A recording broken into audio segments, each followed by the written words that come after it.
High performance is a term thrown around a lot in the HR space, but what does it actually mean? James Bowe and Teresa Fowler of Olympus believe the definition is simple and obviously something to aim for across their whole organisation.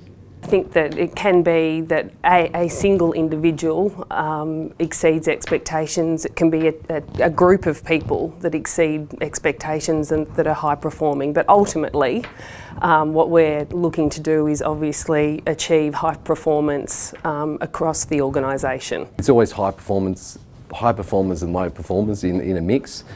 But the most important thing is to raise the collective level of performance and get that consistency across the board. For Fowler, clarity around the definition of differing levels of performance is of paramount importance, so that something can be done early by both the employee and managers if performance begins to wane.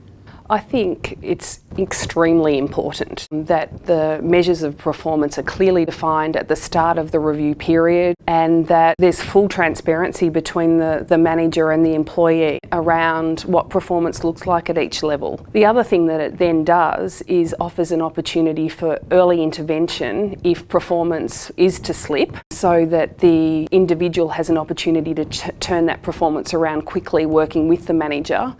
And there's less impact to the company. For Olympus, managing their largest and most expensive asset, their sales force, was key.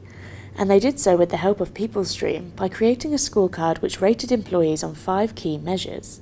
Bowe says Olympus have seen positive results, but he warns the challenge was in finding a system that would isolate not only if, but how individuals were achieving those results. Life isn't black and white, so that's probably what we had to concentrate on. I guess we've set these 5 measures in place, but then it was about how to develop a system about how a staff member went about getting those results. So we saw that as really important. In the past we had sales representatives that were high achievers in terms of revenue, but then they did damage all the way along. What we're getting now is a more rounded representative that's is good at all levels, or if they're not, it becomes very obvious, and we actually focus on coaching and mentoring. So what are high performers looking for from their organisation? Fowler believes they undoubtedly have certain expectations, and that meeting them is key to retaining them.